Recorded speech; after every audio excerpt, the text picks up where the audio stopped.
Praise the Lord, hallelujah. परमेश्वर आपको आशीष दे। मैं रंजना जाधव आप सबका स्वागत करती हूँ। ये वीडियो उन लोगों के लिए है जो जानना चाहते हैं कि नरक में शैतान कैसे रहता है। परमेश्वर यीशु आत्मा में श्रुति जी को 2024 में नरक तथा स्वर्ग में लेके गए और परमेश्वर ने श्रुति जी को नरक में जो दिखाया उस अनुसार श्रुति जी ने चित्र बनाए। उन चित्र के फोटोज इस वीडियो में हैं। श्रुति जी ने बताया कि पलक झपकते ही यीशु जी श्रुति को उस नरक के दरवाजे के सामने लेके आए। वो दरवाजा एक बहुत ही विशाल काले रंग का दरवाजा था जिसकी चाबी यीशु के पास थी, परमेश्वर के पास थी।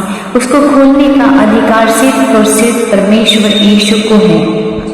उस दरवाजे के सामने एक बहुत ही विशाल काय शैतान बैठा हुआ है, जो एक कैदी की तरह वहां पे बैठा हुआ है, जो इंसान के शरीर के जैसा शरीर धारण किया है और उसके हाथ पैर वही से है, काफी दुबला पतला है, के हाथ पैर लंबे से है। उसका मुंह बकरी का है, काले रंग का वो है जिसे हम कह सकते हैं।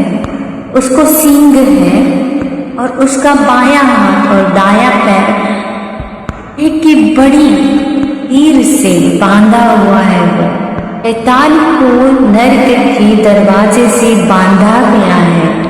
ये जंजीरें इतनी बड़ी है कि शैतान को हिलना तक मुश्किल हो जाता है। इसलिए वो वहाँ पे घुटनों पे टिका हुआ है, वहाँ घुटनों पे बैठा हुआ है। उसको बैठने के लिए वहाँ कोई भी सिंहासन नहीं है। तो आप ये दिमाग से निकाल दीजिए कि नरक में शैतान राज कर रहा है, ऐसा कुछ भी नहीं है। वो वहाँ कुछ नहीं है और उसके लिए उसको बैठने के लिए तक कुछ नहीं है। कोई सिंहासन वगैरह, कोई आसन वगैरह वहाँ पे नहीं है। वह एक कैदी की तरह नरक में रखा गया है। वो इतना कमजोर है कि खुद कुछ भी नहीं कर सकता। उसको कुछ करना हो तो उसके अधिकारी तथा प्रधान जो एक दुष्टात्मा की टोली है उनको आज्ञा देनी पड़ती है और वो जो दुष्टात्माएं हैं वो शैतान के लिए काम करती है। नरक में जो पापी लोग भेजे जाते हैं उनको सजा देने का काम वो दुष्टात्माएं करती है, पर उसके लिए वो शैतान की आज्ञा लेती है। और नरक में उन लोगों को भेजने का अधिकार सिर्फ और सिर्फ परमेश्वर को है। जी ने शैतान को और एक रूप में देखा जो एक सांप का है, एक ड्रैगन का है, अजगर सा है। एक ड्रैगन है जो उसका मुंह सींग, उसके मुंह को सींग है, उसके पीठ पे बाल है और उसको पंख है जो हवा में उड़ता है। शैतान का दूसरा रूप है।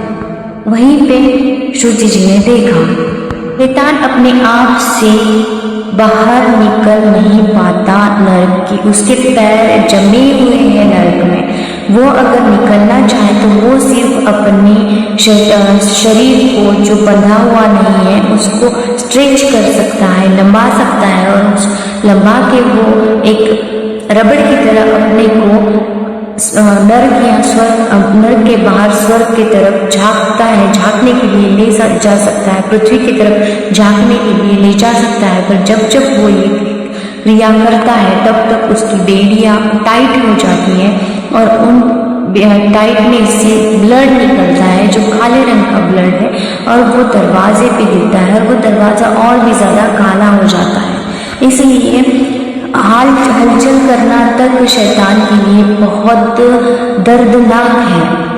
शैतान राज करने के लिए नहीं है नरक में, वो तो वहाँ पे खुद की सजा भुगत रहा है।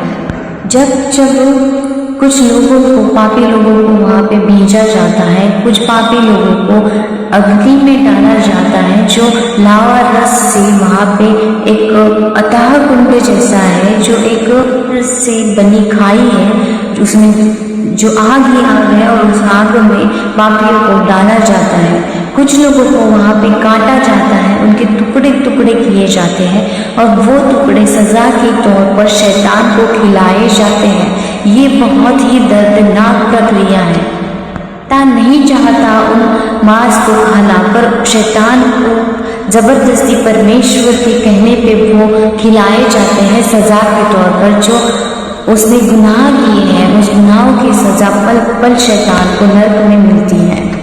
कुछ टुकड़े जानवरों को खिलाए जाते हैं। वहाँ पे पापियों को अलग अलग प्रकार से शिक्षाएं यानी कि सजाएं दी जाती है और सजा देने का काम शैतान की आज्ञा से दुष्टात्माएं करती है। तो शैतान की एक टोली है जो स्वर्ग से नीचे गिराई गई है। प्रियो, शैतान पहले ही हारा हुआ है। का परमेश्वर सिर्फ इस्तेमाल करते हैं उन लोगों को सजा देने के लिए जो पाप करते हैं, पाप में गिरे हैं। उन लोगों को पाप से निकालने के लिए भी शैतान का इस्तेमाल होता है। आप किसी दुख और तकलीफ से घिरे हैं, शैतान आपके जीवन में कार्य कर रहा है और आप परमेश्वर के सच्चे बच्चे हैं जो परमेश्वर यीशु के नाम पे विश्वास रखते हैं, तो आपको ये जानना जरूरी है कि शैतान आपका बाल भी बांका नहीं कर सकता। वो सिर्फ और सिर्फ आपको परमेश्वर के पास ले जाने के लिए आपके जीवन में कार्य कर रहा है। आपके दुख और तकलीफ से हताश मत होइएगा। ऐसे वक्त परमेश्वर के पास बैठ के प्रार्थना कीजिएगा।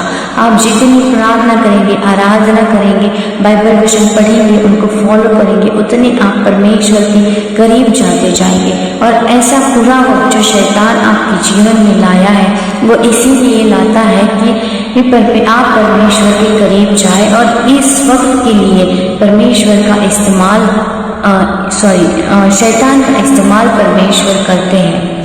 मेरे प्रियो, शैतान से कभी ना डरो। शैतान की जो दुष्टात्मा है उनसे भी ना डरो। डर उन लोगों को है जो पाप में पड़े हुए हैं, पाप से घिरे हुए हैं। सो अपने आप को पाप मुक्त करने के लिए परमेश्वर के यीशु के नाम पे विश्वास रखिए कि परमेश्वर ने उनका इकलौता पुत्र दिया, क्रूस पे चढ़ाया उनका लहू अपने सबके पापों की क्षमा के लिए। जो लोग यीशु के नाम पे विश्वास रखते हैं उनके पापों की क्षमा हो चुकी है। विश्वास रखते हैं कि यीशु ने उनका खून बहाया है अपने पापों की क्षमा, हम लोगों के पापों की, पापियों के पापों की क्षमा के लिए। और मेरे प्रियो, शैतान ऐसा भी काम करता है उनकी दुष्टात्माओं को भेज के कि वो आपको परमेश्वर से दूर ले जाने की कोशिश करता है। यह परीक्षा होती है परमेश्वर के से ली गई कि आप कितना परमेश्वर से प्रेम करते हैं और आप कितनी देर तक अपने आप को सहनशील बना के परमेश्वर के कामों में लगे रहते हैं। अगर आप बिना हारे बिना थके परमेश्वर पर विश्वास रखते हैं और निरंतर परमेश्वर के कामों में अपने आप को झोंक देते हैं, तो परमेश्वर आपको उस मुकुट के लिए चुनते हैं जो आपके लिए स्वर्ग में रखा गया है। आशा करती हूँ कि अब इस वीडियो को सुनने के बाद, देखने के बाद आप कभी भी शैतान से नहीं डरेंगे, क्योंकि परमेश्वर यीशु ने हमें छुड़ाया है शैतान के जाल से। शैतान एक कैदी है, वो एक बहुत ही ज़्यादा कमज़ोर है परमेश्वर के सामने और वो परमेश्वर की आज्ञा के सिवा कुछ भी नहीं कर सकता। तो मेरे प्रियो, ये है स्वर्ग नरक में शैतान कैसे रहता है और वो कितना कमज़ोर है। वो कोई अधिकारी, वो कोई राजा महाराजाओं की तरह नरक में नहीं रहता, वो वहाँ कैदियों की तरह सजा भुगत रहा है। बाइबल का वचन कहता है, जो नया करार में है, शिव वाक्य की पुस्तक अध्याय 30 1 से 3 कहता है कि वचन 1 से 3 कहता है कि फिर मैंने एक स्वर्गदूत को स्वर्ग से उतरते देखा, जिसके हाथ में अथाह कुंड की चाबी कुंजी और एक बड़ी जंजीर थी और उसने उस अजगर अर्थात पुराने सांप को, जो शैतान है, पकड़कर हजारों वर्ष के लिए बांध दिया और उस पर मुहर कर दी कि वह 1000 वर्ष के पूरे होने तक जाति जाति के लोगों को फेर न भरमाए। उसके बाद अवश्य है